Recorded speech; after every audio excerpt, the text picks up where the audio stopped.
Buenas tardes a todos, bienvenidos a la sesión del día de hoy. Vamos a arrancar con el tema del lupus eritematoso sistémico, el cual está a cargo de nuestros compañeros, la doctora Cecia Canú y el doctor Marlon Chua, quienes han preparado el tema. Así que pues vamos a permitirles ahora a ellos desarrollar la plática y al final, si hay preguntas o comentarios, las vamos a realizar de acuerdo a lo que surja durante la actividad. Adelante, doctores, por favor. Bueno, doctor, gracias. Buenas tardes. Vamos a comenzar con la presentación de, como bien dijo el doctor, del lupus eritematoso sistémico. Vamos a comenzar con la definición de la enfermedad y la prevalencia. Pues la definición a grosso modo, y luego la vamos a explicar un poco más, es una enfermedad autoinmunitaria en la que los órganos, tejidos y células se dañan por la adherencia de diversos autoanticuerpos y complejos inmunitarios. Las células que están implicadas, como se puede ver en la imagen a modo de ilustración, van a ser los linfocitos B del lado izquierdo, linfocitos T en medio, el interferón gamma y las células de inmunoglobulinas, preferentemente la IgG. Hablando de prevalencia, la mayor prevalencia de esta enfermedad se observa en las mujeres de edad reproductiva, eh, de los grupos afroamericanos o afrocaribeñas en un 90%, y en un menor porcentaje en hombres caucásicos de edad adulta entre los 19 y los 53 años. Eh, Más adelante vamos a definir el porqué de esta prevalencia especial. Vamos a empezar a hablar de la patogenia del lupus eritematoso sistémico. Pues el lupus se puede explicar como una respuesta anómala de la inmunidad en la cual existe una producción incrementada y formas inmunógenas de ácidos nucleicos, de sus proteínas acompañantes y de otros antígenos propios. Pueden iniciarse desde el proceso de la inmunidad innata, que induce el proceso de autoinmunidad, mediada por la activación de receptores de tipo TOL en la unión del DNA con el RNA. Estos cambios inducen una respuesta anómala de las células dendríticas y de muchas otras células que están implicadas en la inmunidad.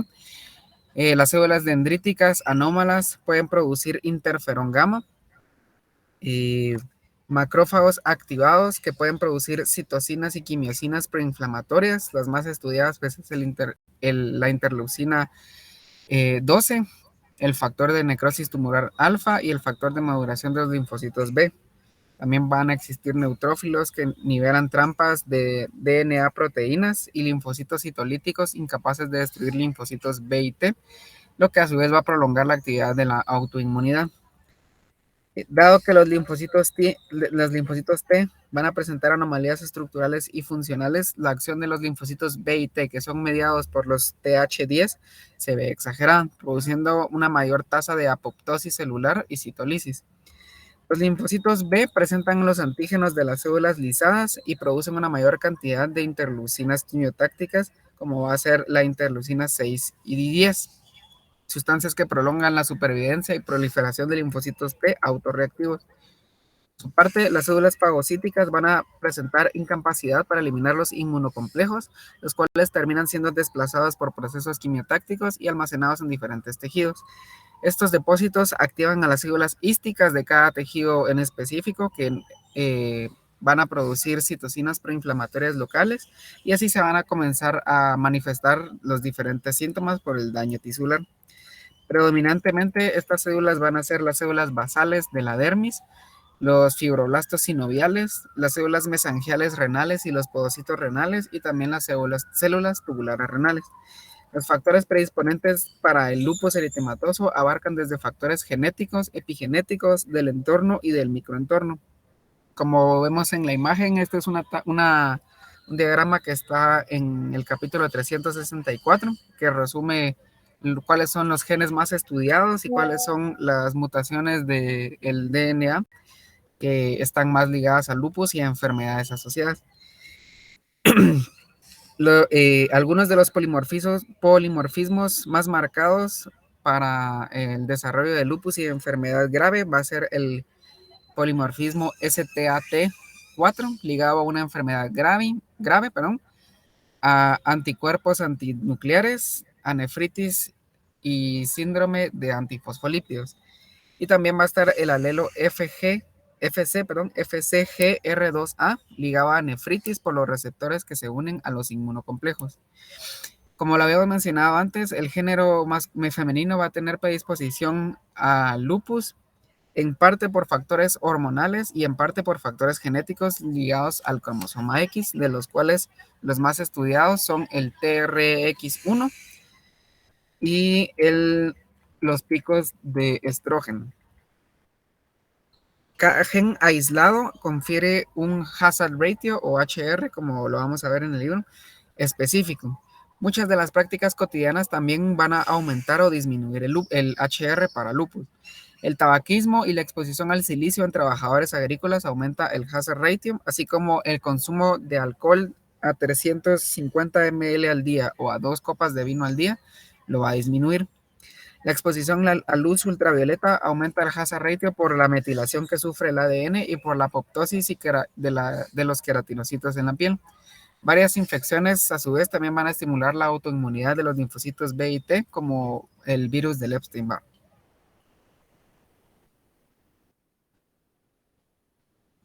Ahora vamos a pasar a hablar de la histiopatología.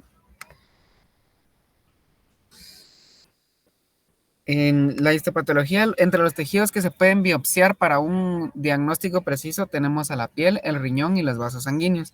La biopsia de la piel está indicada cuando exista una sintomatología sospechosa para lupus, sin embargo, no tiene una utilidad mayor para establecer un diagnóstico. Se observa un patrón inflamatorio con predominio de linfocitos T y con depósitos de inmunocomplejos en la unión de la dermis con la epidermis, así como un depósito de inmunoglobulinas IgG. La biopsia renal es el estudio que más se utiliza para hacer diagnóstico de lupus. En las biopsias vamos a ver que hay un patrón de lesión que es muy importante para el diagnóstico y para su tratamiento posterior. Existen varias tablas de clasificación. En la imagen creo que no se mira muy bien, pero es el cuadro 349.2, que está en la página 2558 del libro de Harrison. Ahí nos van a hablar sobre la clasificación de la nefritis lúpica a cargo de la ISNRP, que es el International Society of Nephrology and Renal Pathology Society. Esta va a clasificar la nefritis hasta la clase 6, desde el 1 al 6. La clase 1 va a ser una nefritis lúpica con afectación mínima del mesangio. La clase 2 es una nefritis con proliferación del mesangio. Y la clase 3, nefritis lúpica focal. Se dice que la clase 2 y la 3 son enfermedades progresivamente invasivas. La clase 4 es una nefritis lúpica difusa. La clase 5 va a ser una nefritis lúpica membranosa. Y la clase 6, una nefritis lúpica con esclerosis avanzada. Con esta clasificación nos enfocamos más que todo en la glomerulopatía y si hay datos histiopatológicos de la enfermedad intersticial, enfermedad tubular o enfermedad vascular. Lo cual es muy importante para el desenlace y las metas del tratamiento. Porque en general, las clases 3, 4 y 5 se deben tratar con inmunosupresión invasiva e intensiva, puesto que existe un gran riesgo de desarrollar nefropatía terminal irreversible.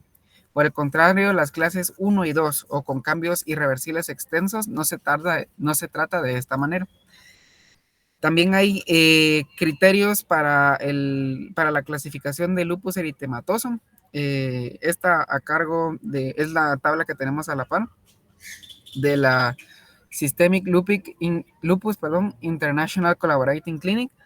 Esta nos va a dar manifestaciones clínicas que típicamente se presentan en los pacientes con lupus. Están criterios de daños en la piel, de criterios de daños renales, criterios de deterioro neurológico, criterios de hemáticos o hematológicos y criterios genéticos. Se dice que con más de 2 positivos, con una suma de más de 4 positivos, se puede comenzar a pensar en que el paciente tenga lupus clínico ya. Por último, pues las biopsias de ganglios no se realizan típicamente en pacientes con sospecha de lupus y únicamente se realiza para descartar procesos de malignidad. Para hablar ahora del diagnóstico, pues existen varias manifestaciones clínicas que nos van a orientar hacia el diagnóstico de lupus. Cualquier combinación, como lo mencioné antes, de 4 o más manifestaciones deben de orientarnos al diagnóstico definitivo. Es importante mencionar que dichas manifestaciones son acumulativas y no necesariamente se deben de manifestar a la vez. La sensibilidad de los criterios que están listados en la imagen es de 93 y la especificidad de 92, por lo que es una prueba no invasiva de puras manifestaciones y que nos puede orientar bastante correctamente al diagnóstico.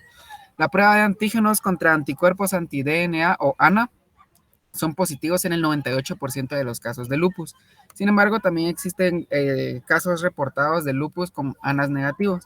En estos casos, la inmunofluorescencia negativa en más de 3 ensayos confirma el diagnóstico de que no se trata de lupus y se debe de investigar otras etiologías. También existen anticuerpos IgG, IgG en contra de altas concentraciones de DNA bicatenario, que también es muy específica de lupus, así como anticuerpos contra el antígeno SM o el antígeno Smith.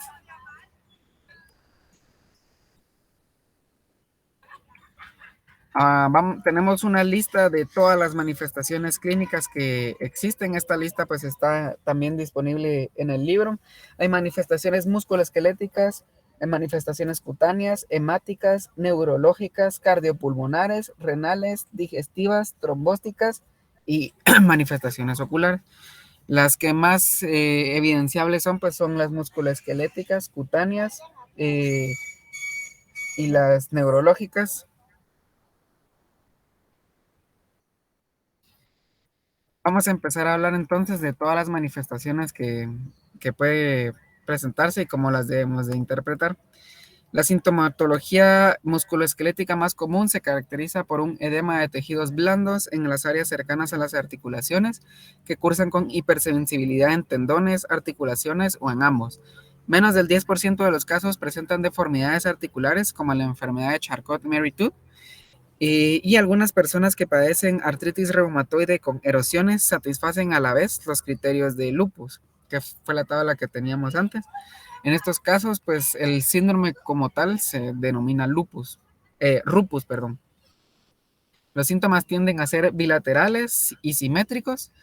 Los trastornos unilaterales pues descartan el diagnóstico del LES y nos deben de hacer pensar en otras entidades.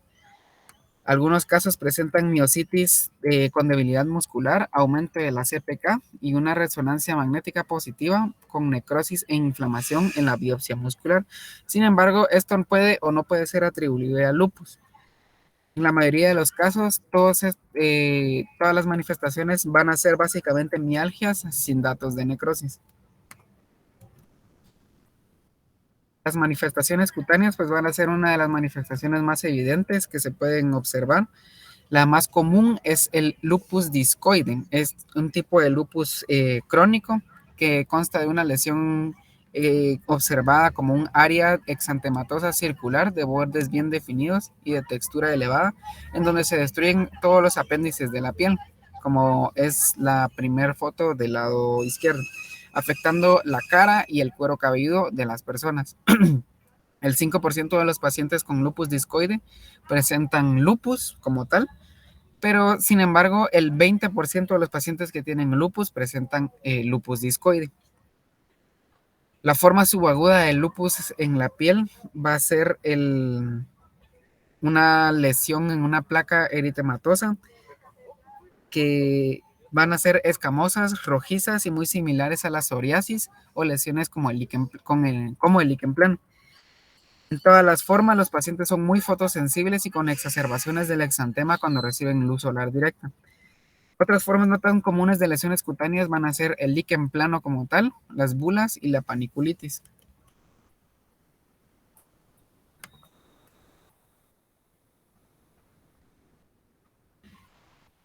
Las manifestaciones renales, pues las manifestaciones renales suelen ser las más severas de todos los síndromes de lupus y por lo general constituyen las principales causas de la mortalidad de la enfermedad. La nefritis va a ser siempre asintomática salvo en algunos casos aislados. Su clasificación va a ser básicamente histiopatológica, como se mencionó antes en el cuadro, según la clasificación de los tipos de nefritis por la ISN, por lo que se recomienda hacer biopsia renal en todos los pacientes con sospecha de lupus.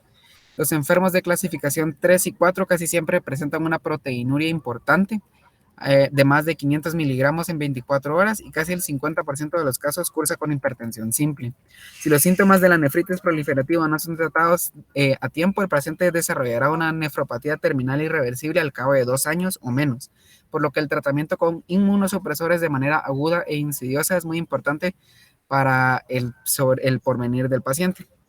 Alrededor del 20% de los enfermos renales con proteinuria presentan cambios en la membrana glomerular, lo que se corresponde con una clasificación 5 en adelante.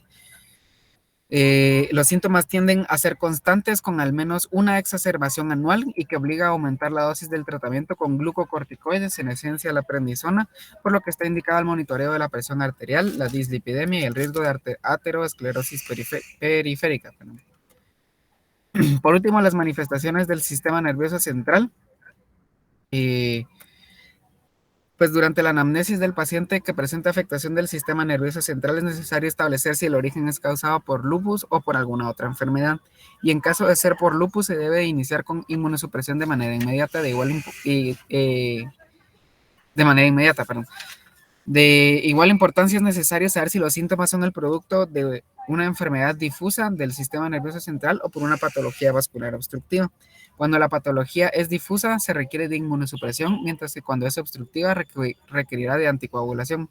La sintomatología que más a menudo se observa en pacientes con lupus, con afectaciones en el sistema nervioso central, van a ser disfunciones cognitivas y pérdida de la capacidad de la memoria, así como estados de psicosis.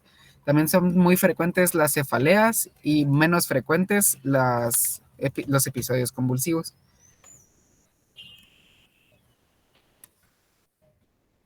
Las oclusiones vasculares causadas por lupus, los pacientes van a tener un mayor riesgo de sufrir una isquemia cerebral, una tromboembolia o un infarto agudo del miocardio.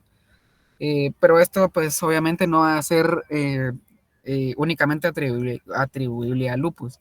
Se debe investigar de patologías anteriores y de antecedentes familiares. Las isquemias se pueden explicar ya sea por obstrucción por arteriosclerosis acelerada o por el embolismo, siendo uno de los más comunes asociados al infarto agudo, el embolismo séptico por endocarditis de Lehmann-Sachs. Los factores de riesgo como la dislipidemia, la hipertensión, la edad avanzada y las altas concentraciones de HDL aumentan el riesgo de sufrir vasculopatías. Cuando el patrón es obstructivo, el tratamiento se basa más que todo en anticoagulación y generalmente sostenida por muchos años, mientras que cuando se trata de una vasculitis, el tratamiento son glucocorticoides de dosis altas. Ambas farmacoterapias se pueden combinar de estar presentes las dos etiologías mencionadas. Manifestaciones pulmonares. Las manifestaciones pulmonares no van a ser tan comunes, sin embargo, la más común de todas es la pleuritis, ya sea con o sin derrame pleural. Potencialmente mortales van a ser las complicaciones como la enfermedad intersticial del pulmón, que ocasiona fibrosis, la hemorragia intraalveolar y el síndrome de pulmón retráctil. Cuando la enfermedad es leve, se puede iniciar terapia con antiinflamatorios no esteroideos, pero generalmente se inicia con el tratamiento de glucocorticoides inhalados por el riesgo de la mortalidad por síndrome de distrés respiratorio del adulto.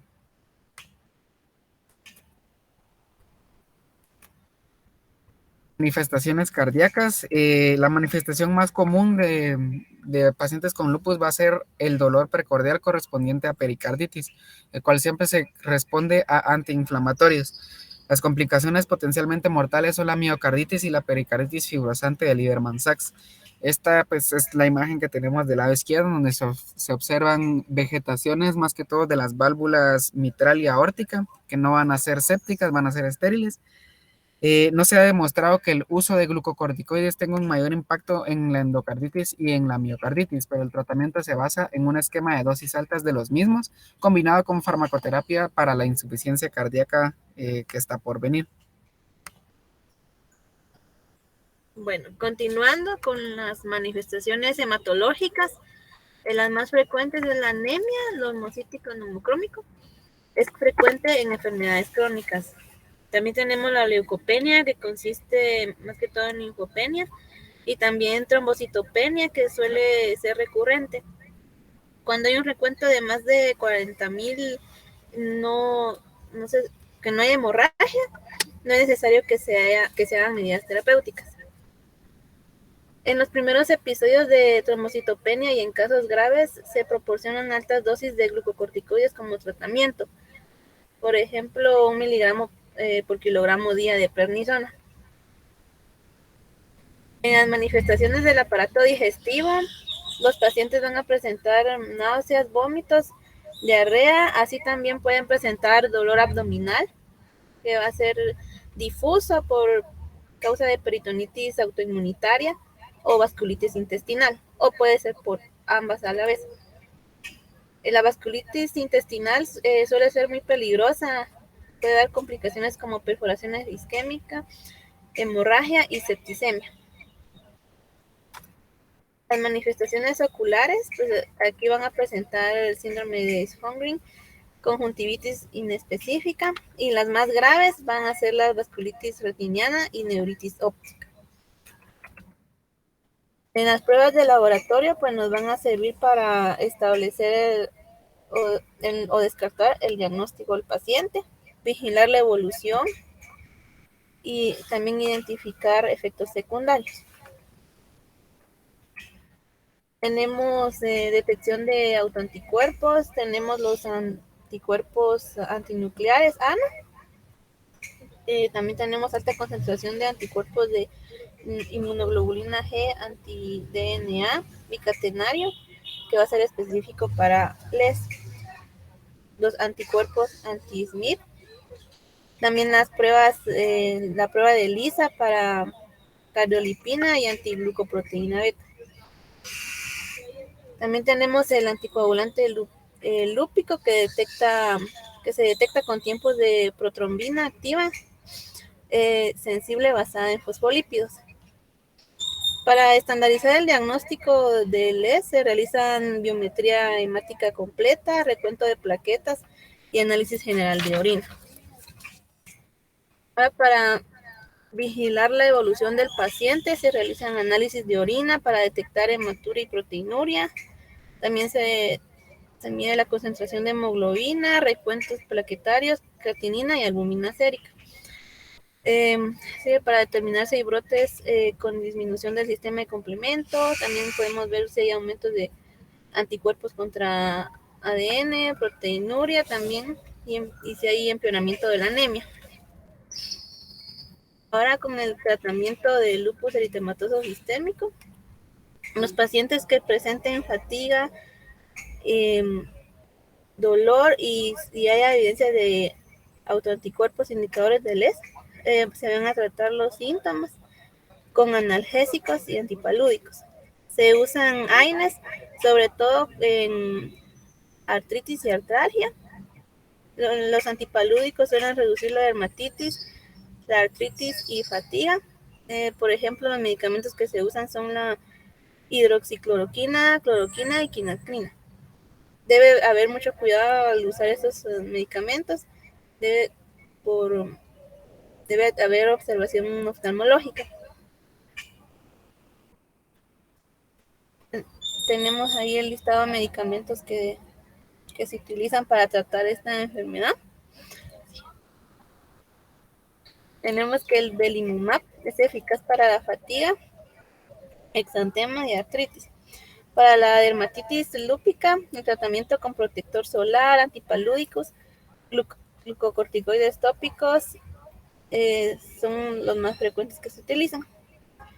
La hidroxicloroquina va a reducir las exacerbaciones de la enfermedad, y casi el 80% de pacientes que presenten la nefritis lúpica van a mostrar mejoría 1 o 2 años después a recibir tratamientos con ciclofosfamida o micofenolato.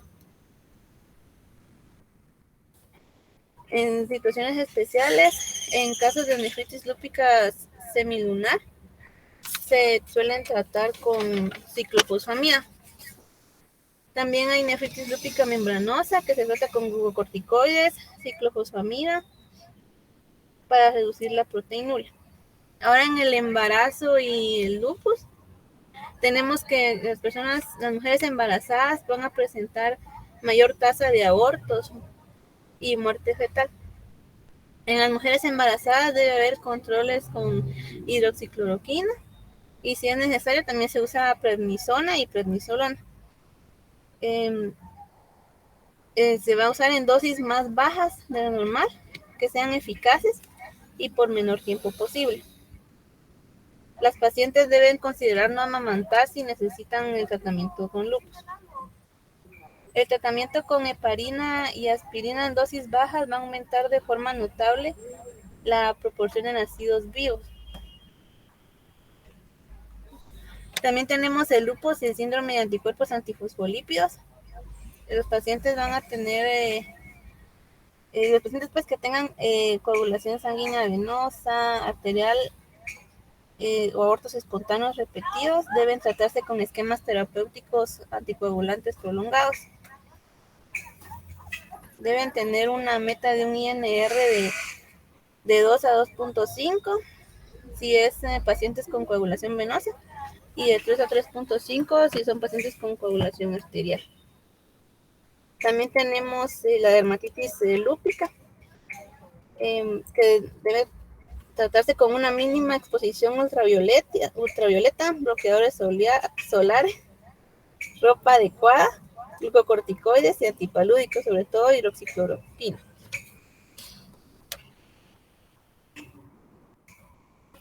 El tratamiento profiláctico tenemos que para prevenir las complicaciones de esta enfermedad,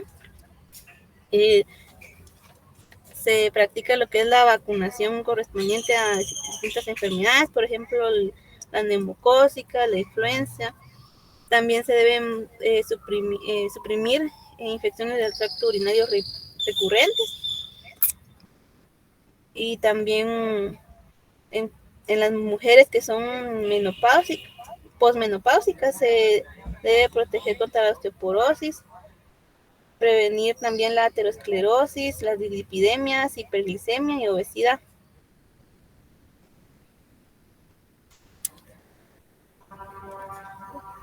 Ahora en el pronóstico, los pacientes que presenten nefritis lúpica van a presentar entre el 5% de esos pacientes también nefritis lúpica en riñones que hayan sido trasplantados. Las personas también pueden presentar invalidez, va a ser frecuente debido a fatiga crónica, artritis y dolor. Ahora, las causas de muerte, pues van a ser por actividad de enfermedad sistémica, insuficiencia renal, infecciones y episodios tromboembólicos. Y para terminar tenemos el lupus farmacológico, que es el síndrome de ANA positivo, que se va a presentarse por fiebre, malestar general, artritis o artralgia, mialgias intensas, cirrosis, eritemas, que van a ser causadas luego de algún tratamiento farmacológico, que pueden desaparecer en el lapso de algunas semanas. Entre estos fármacos están antihipertensivos, anticonvulsivos y antimicrobianos como la isoniazida, minoxidilina y nitrofurantoína. Gracias.